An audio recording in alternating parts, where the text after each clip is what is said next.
them. It has to. Oscar has no one else but me. Their marriage, a leap of faith, a road best not taken. But she's taking it anyway. Any idea how many times you've made this trip? Well, I've been coming down this road for 20 years, twice a week, so roughly over 4,000 times. That's true dedication, devotion, and she always knows where he is at night. It's because he lives here. Death Row, Florida State Prison. Rosalie's beloved husband is a convicted serial killer, awaiting execution for the last 18 years. For him, orange is the old black. Oscar Ray Boland, a vicious murderer, convicted killer on death row. Oscar, what do you have to say today? The one-time Florida truck driver found guilty of the brutal 1986 murders of 3 young women. You are sentenced to death. He is the evil in this world. He's a judge from hell. He's a Nazi. He is a cold-blooded killer. People look at you as kind of a crazy woman to be married to a man who's on death row. She believes her husband is innocent, and she says she can prove it. I've been waiting for this for 20 years. A notorious story that began decades ago, but it's about to reignite the FBI crime lab as a target. Were you for a second worried, doubtful about whether he was innocent? Never, not for a second. Tonight, one woman, her 4 daughters, the death row stepfather, one of them finally meets. I've heard a lot about you. I imagine you have. 3 grieving families, and the story that just keeps getting bigger and more bizarre. This picture changed the course of my life in a split second. You say you're trying to free an innocent man, but some people would say you're trying to free a killer. I want him dead. And if I could kill him myself, I would. And that's the key question for you right here tonight. Is she trying to free an innocent man or a killer? Good evening, everyone. Elizabeth has the night off, and it was that notorious story first seen here back in 1996. It's about to make headlines all over again, with 2 new hearings now coming. Explosive accusations against the FBI crime lab that helped put her husband away. But does she now have the evidence to free him, or is this just evidence of love? Once again, Deborah Roberts.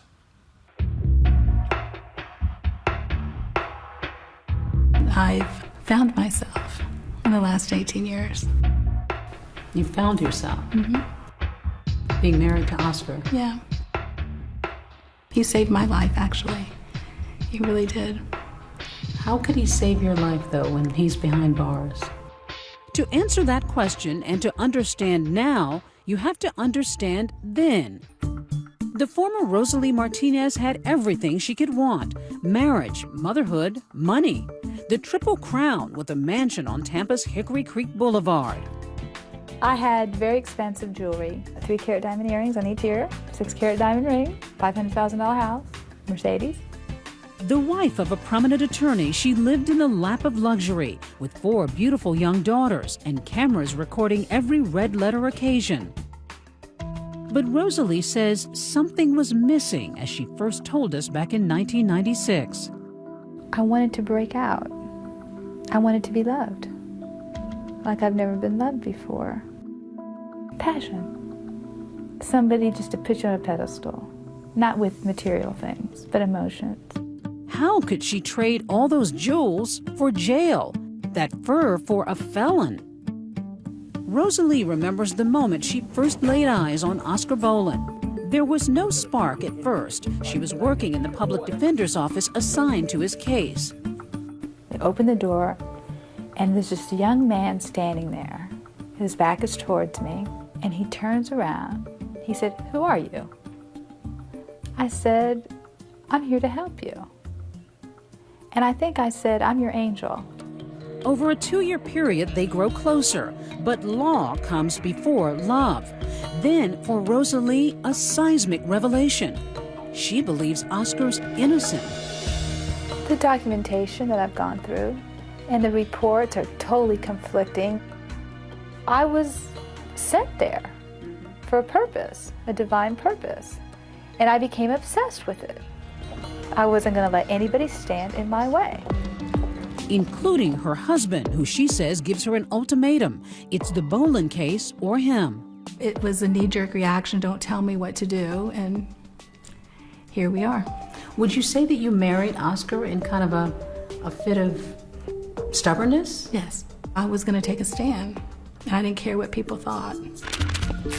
And that stand, marrying her client, is a jaw-dropping move, done almost solely to draw attention to Oscar's case. But along with that comes a wrenching decision, agreeing that her husband will have primary custody of their children. Many people would say, come on, you gotta know if you married a guy who's in prison that's going to affect them. I wasn't thinking. It's still hard for me to admit that. Rosalie Martinez, but she can admit that her strategy pays off big time. Is she crazy? Can you say wacko? Even landing the happy couple here on 2020 back in 1996. I love it. It was a tiny little wedding shown to an audience of some 12 million viewers. Shaking, I'm very nervous. It's my wedding day. But there would be no flowers or walk down the aisle. AT&T has a collect house. The new Mr. and Mrs. Boland exchanged vows over a speakerphone with a photo standing in for the groom. Oscar, do you take Rosalie to be your lawful wedded wife? Yes, I do. Rosalie, do you take Oscar to be your lawful wedded husband? Yes, I do. I now pronounce you husband and wife. Congratulations. Good luck. Thank you. Oscar? Oscar, Hey, listen. I'll blow you a kiss. You're blowing me a kiss? Their honeymoon is in this courtroom just 3 days later to hear if Oscar would be given life or death for one of the murders. You are sentenced to death for the murder of Terry Lynn Matthews. Rosalie is devastated. That was nearly 20 years ago, and while some might be celebrating with the traditional anniversary gift of fine china, Rosalie and Oscar make do with prison cafeteria plastic. And not such fond memories of appeal after appeal, conviction after conviction, 11 trials all told. The biggest misconception of Oscar is that he's a monster and that he's a murderer, and he's not. He's a good person. Though her husband's confined 23 hours a day, alone in a 6x9 cell, Rosalie insists he's a wonderful partner, though not a traditional one. I can't ever expect him to change the oil in my car or take the garbage out or Go to the movies with you or hold your hand on a cold night. No, it's not none of those things. It's he puts me on an emotional pedestal. He listens. He's there completely 100%. Nothing's more important than I am. This is a letter he just wrote me this past Thursday. So that's Oscar sends his wife love letters and hand-drawn cards practically every day. And with no Hallmark shop on death row, he creates each one himself. You have been my dream girl from the moment we first met, thinking of you every minute of every day. And what do you make of it when you get these? They're just so special. They're priceless. There's nothing, I wouldn't want anything else. Not a diamond, not a car, not a fur coat. And you keep them all? I do. I couldn't bear to throw any of them away. I think the art of lovemaking is probably in these cards and letters. Lovemaking, a delicate subject in this relationship. People will ask, do you have conjugal visits? Have you consummated your relationship? I find it very interesting why people would be interested in my sex life. It's no one's business, and, you know, that's not part of our relationship. Does it matter to you? No, not anymore. No. What does matter most, she says, is proving her husband's innocence. A licensed private investigator and mitigation specialist herself, Rosalie is leaving no stone unturned. I just want people to listen that there are innocent people who are wrongfully convicted. It happens. And she shows us an explosive report slamming a top FBI agent that could lead her husband to a new trial. When we come back, a closer look at crime scene photos. This picture changed the course of my life in a split second. What she's hoping will get him out, and what the families of his 3 young victims are hoping will keep him in for death by lethal injection. 30 years is long enough for this insect, this subhuman, to be alive. Stay with us. we continue with 2020's Evidence of Love. Here now, Deborah Roberts. Tampa, Florida, a city of crisscrossing waterways and highways. Today, a buzzing metropolis. But in 1986, this Gulf Coast city is a sleepy destination for retirees. It's in this slower, more quaint Tampa that Natalie Blanche Holly is growing up. And you can see Blanche here, and me here. Anita Holly, Blanche's older half-sister. Give me a sense of Blanche's personality. Outgoing? She was quite gregarious. She was happy. Somebody you'd want to talk to. She was so beautiful. Wow. Was the key heartbreaking word. On January 25th, 1986, Blanche leaves work from a local fast food restaurant and never makes it home. My ex-husband calls me and says, I have some news. Your sister's dead. She'd been murdered. Natalie Blanche Holly had been stabbed about 12 times in her upper torso, and her body had been dumped about 12 to 15 miles from where her car was found. A stunning crime, but residents of Tampa barely noticed. That same day, a bigger story pushes Blanche Holly right off the front page. It is the worst disaster in the history of the American space program. The Space Shuttle Challenger is destroyed. All 7 astronauts on board are killed.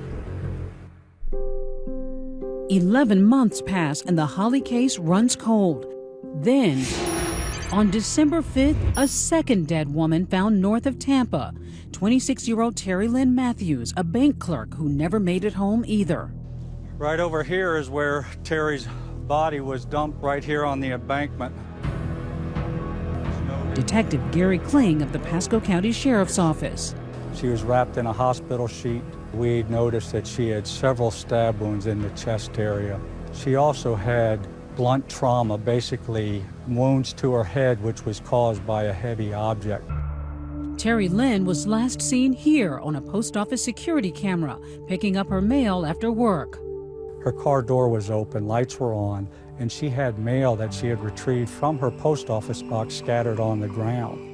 It's a mystery, but police have barely put up the crime scene tape when there's a third grim discovery. There was another young lady discovered in Hillsborough County on the same day, Stephanie Collins.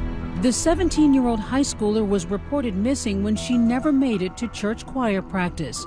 A month later, Stephanie's body is found, a half-hour's drive from where Terry Lynn Matthews was discovered. When Terry Matthews' body was found and subsequently Stephanie Collins on the same day, it was extremely shocking for our communities. It left a lot of people alarmed, a lot of people called in, frightened. Blanche Holly, Terry Matthews, and Stephanie Collins, 3 young women abducted, beaten, and dumped, all within a 20-mile radius.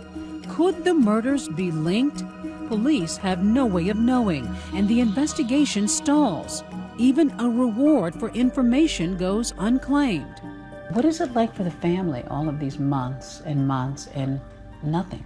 You try to tuck the pain away and deal with it a little bit at a time because it's paralyzing.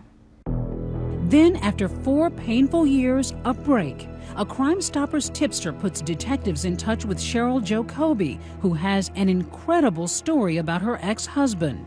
His name, Oscar Ray Bolin. Cheryl Kobe admitted being at home one evening when Mr. Bolin walked in and threw a purse down in front of her, and the fact that she saw a driver's license of a female that was in the purse. He told her that he just killed the girl. That was the Natalie Blanche Holly homicide. Then an even bigger shocker. Cheryl Kobe also reveals she was with Oscar the night Stephanie Collins went missing. This time saying it wasn't just a purse she saw, but a person. Cheryl Kobe went with Mr. Bolin to an area in northern Hillsborough County off Morris Bridge Road and actually observed him dump the body of Stephanie Ann Collins out of the truck on the roadside. But what about the third murdered woman, Terry Lynn Matthews? Police reach out to other Bolin family members, including Oscar's half-brother, Philip. When we met with Philip Boland, he told us of the night of Terry's murder. When he walked out to where Oscar was, he saw a body wrapped in a sheet, and at that point, Oscar Boland struck her several times in the head. The noose now tightening around one person, but it's fibers found at all three crime scenes that ultimately tie Oscar Boland to all three victims. We actually took evidence that were recovered at the crime scene in different samples, and we sent those to the FBI laboratory in Washington, D.C. And that's where the FBI laboratory was able to link forensically those cases. We've got a hair match from his head to the Stephanie Collins case that matches his head hair. The FBI laboratory also found wool fiber that connected the Terry Lynn Matthews case, the Stephanie Collins case, and the Natalie Blanche Holland homicide case also, all three cases. Finally, police believe they found their killer, a serial killer. There is no way Oscar Ray Boland is innocent. We've got overwhelming evidence. We've got him linked forensically with these homicide cases. Oscar Boland works as a trucker, but when police go to arrest him, he wasn't traveling the open road. They find him here in Ohio's Lebanon prison, serving 25 to 75 years for kidnapping and rape. Boland is arrested and brought to Tampa. By the time he stands trial years later, he says he can't remember where he was the nights of the three murders. This defendant, Oscar Ray Boland, caused the death of Terry Lynn Matthews. There is no tie, there is no connection to Oscar Ray Boland to this offense. The defense goes on the attack, saying the evidence is circumstantial, witnesses lied, and that the state is setting Oscar up. The prosecution will never admit what they did. I am innocent of the murder of Terry Lynn Matthews. I have maintained my innocence all along. I don't feel you were fair and impartial at all. Each murder is tried separately, yet through all the testimony, the grieving mothers of all three victims are banded together, sitting side by side every day. There was an amazing strength, though, in seeing the three of them together. I can't imagine how it would have been if they'd been alone. They were sisters in pain. They were right there for each other. Sisters in pain. All the time. Sisters in pain. And they learned to love each other and respect each other. They supported each other. After countless days of testimony, multiple trials, and hearings, Oscar's fate is sealed. Advise and recommend to the court that it impose the death penalty upon Oscar Ray Boland, Jr. 3 death sentences for Oscar Ray Boland. Rosalie distraught, the victims' families elated. I believe there was one death penalty that came back in like less than 10 minutes, less time than you would think it would take to make the vote and press the button for the bailiff. What went through your mind when you heard him say death? It was relief, you know. I felt that he got what he deserved, and it's a great sense of relief. But that relief is short-lived. Could the forensic evidence that helped put Oscar Boland away actually be his ticket to freedom all these years later? Was the FBI wrong? This is what I've been waiting for. And while the verdict ends one nightmare for the families, another is just beginning. And the breaking news comes from us. Now you're telling me that his death is not imminent? No, not at this moment.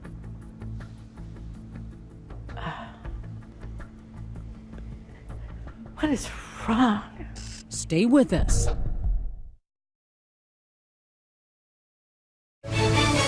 "2020's Evidence of Love" continues. We're back with Deborah Roberts.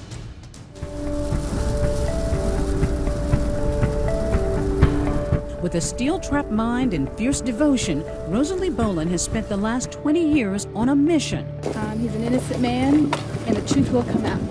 Trying to prove her husband didn't do what a jury says he did: viciously murder 3 young women. Rosalie, some people would say you're deluding yourself. You will find an explanation for everything in the face of this overwhelming evidence. The evidence to me doesn't support a conviction. It does not. Oscar Boland, for me, has not received a fair trial. And she sifts through that evidence again and again, even if a jury has already considered it and convicted Boland anyway. No detail escapes this private eye while walking us through her version of events. The shoe tracks were size 10. I know what size my husband wears. He wears a size 8. The shoes don't match. Fingerprints don't match. There's tainted evidence in every aspect of this case, and I could pull it apart paper by paper, box by box. And witness by witness, starting with Oscar's ex-wife Cheryl Jacoby in a wheelchair suffering from diabetes when testifying against him. I noticed there was blood on the curtains. Cheryl Boland's testimony is incredible. It's not to be believed. It's wife against wife, as the current Mrs. Boland says the ex had a case of show me the money. Well, Cheryl had motive to lie. She was in it for the reward money. $63,000 worth to be exact, but only if there's a conviction. If there's reward money out there today, you want part of it, don't you? Yes, I do. And Rosalie contends Cheryl used that same motivation, reward money, to entice Oscar's half-brother Philip to testify. Brother against brother. Oscar's half-brother, Philip Boland, says he saw what looked like it was a body that Oscar was handling. How do you discount that? I received 2 recantations from Philip Boland. He said he never saw Oscar Boland with a dead body. So he changed his story? Yes, several times. 3 times in 6 months, and one of those under oath in the murder case of bank clerk Terry Lynn Matthews. I said what you wanted me to say, sir. So somebody put those words in your mouth? Yes, sir. And that somebody? Oscar's ex-wife, Cheryl. In his recantation letter, Philip Boland wrote, I was told to and coerced into making false statements by Cheryl Jacoby. But later, prosecutors and even Philip would say it was Rosalie who coerced him into recanting, an allegation she strongly denies. I have no weapon to influence Philip Boland into recanting. I don't carry a badge. Despite hearing the reward theory, a jury still convicted Oscar Boland of murder. You are sentenced to death. 2020's calls to Philip Boland were not returned. Cheryl Colby died of diabetes in 1992. You're so close to it. Are you able to really clearly see the evidence and be able to look at it objectively? If you looked at the evidence and the testimony doesn't comport with the evidence. Evidence or just evidence of love? That's the key question. But Rosalie may be looking at a game changer in her fight, and it's due to this man, Fred Whitehurst. For 20 years, he's been blowing the whistle on corruption at the FBI crime lab. And at the center of it all, a top forensic analyst who's helped convict hundreds of people, Michael Malone. Anything that Michael Malone touched, any evidence that he touched, is not to be trusted. It can't be. The U.S. government agrees with that. Malone initially handled key evidence in all 3 of Oscar Boland's murder trials. Hair and fiber the FBI used to forensically link all 3 murders. When I was down in Florida, a couple of analysts came out and said, you got to stop this Michael Malone guy.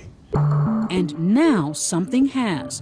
Just last year, the Office of the Inspector General blasted Malone, releasing a scathing 135-page report discrediting his work, the government itself turning on one of its own. The report says Michael Malone repeatedly created scientifically unsupportable lab reports and provided false, misleading, or inaccurate testimony at criminal trials. The culture at the FBI laboratory was one of, we have to establish guilt. Plain and simple. Just yesterday, 2020 tracked down Michael Malone, the man fingered in those FBI accusations. Now retired in Virginia, we asked him about that report. It says you've been responsible for many errors and unreliable testimony. No comment. No comment? What about... No comment. In my mind, Michael Malone is a serial killer with a lab coat. And there have been potentially people who've been executed based upon evidence that Michael Malone handled. It's frightening. Frightening. Especially given that her husband could be next in line for execution. If what you say is true, then Oscar Boland is the unluckiest man alive. I would say so. To have coincidentally been linked to 3 different murders and to have been convicted so many times. Well, if you have an FBI agent who's making you a serial killer, when actually, in fact, these cases are never been connected, yes, then that would be A very unlucky guy. But is the Malone factor enough to throw out 3 murder convictions? But they're saying take Malone out of it, and there's still overwhelming evidence that links this man to these murders. Then let's do it. If the evidence is so overwhelming, let's do it. Let's try the cases. Let's see if they're correct. Anita Holly, the sister of one of the victims, is outraged at the possibility of a new trial. We're still playing games with this subhuman. Games. Anita Holly thought all of Oscar Boland's legal proceedings had been exhausted until she got the startling news from us. You're telling me that his death is not imminent? No. Not at this moment. What is wrong? Take a moment if you need to. 30 years is long enough for this insect, this subhuman, to be alive. I hate him so much. When we come back, dead men talking, our cameras go where few are allowed. To death row. And there's a shocker about Oscar Boland that could change everything you've thought until now. Stay with us. So our question for you here tonight, what are you thinking by now? You've seen both sides, the victims' families and Rosalie's. Let us know on our Facebook page and on Twitter. Use the hashtag ABC2020. And when we come back here, what Rosalie's daughters think all these years later. Later, a first meeting like you've never seen. Visiting your stepfather on death row. I've heard a lot about you. I imagine you have. And asking your mother point blank. I mean, did you ever think what we had to deal with? Coming up on 2020.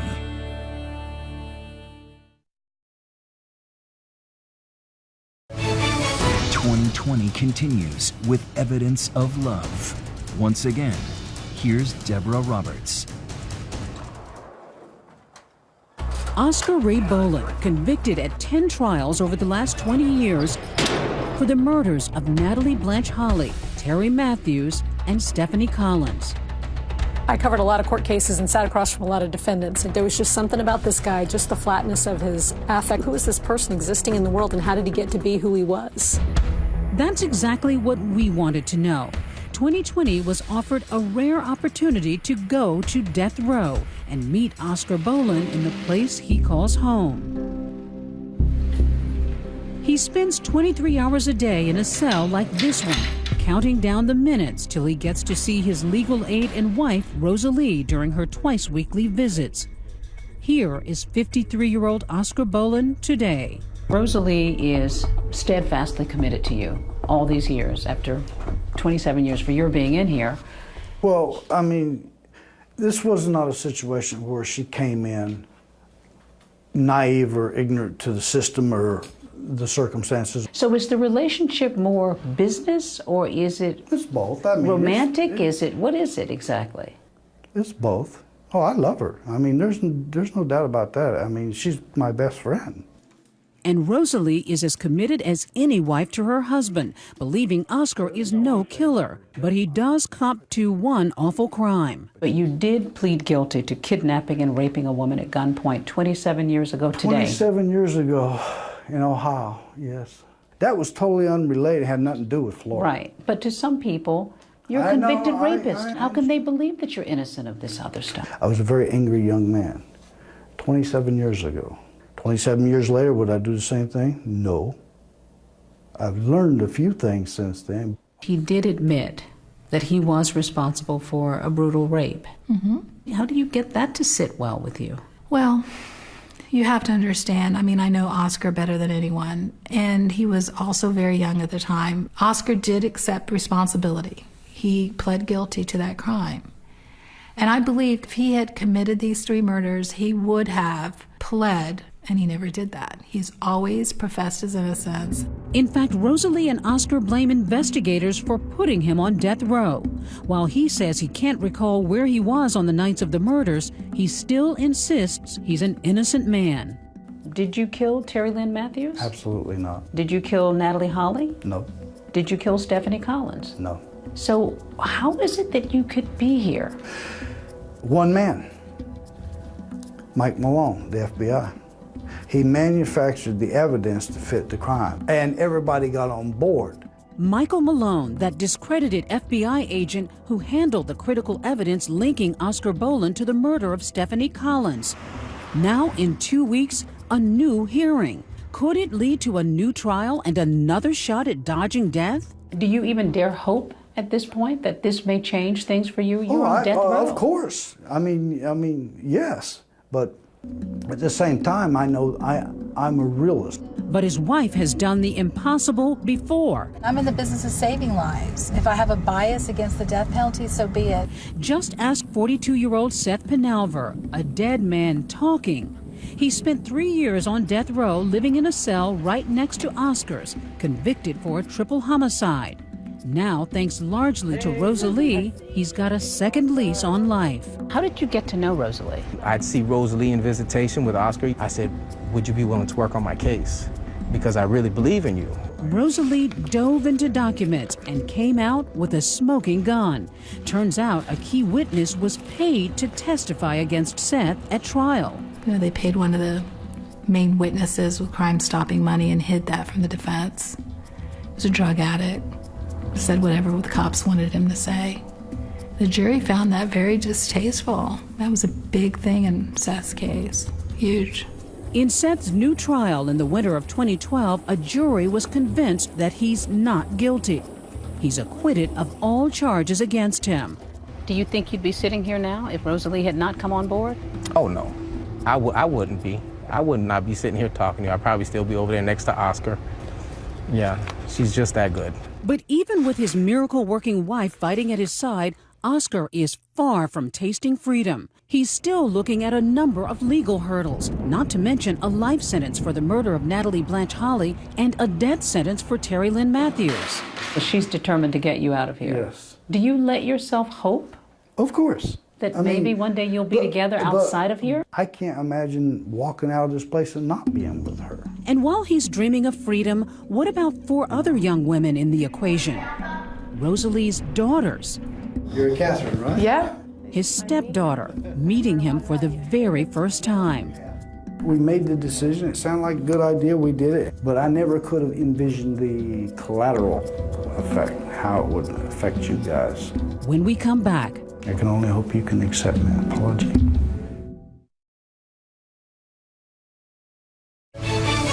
Now back to 2020 and Deborah Roberts with Evidence of Love.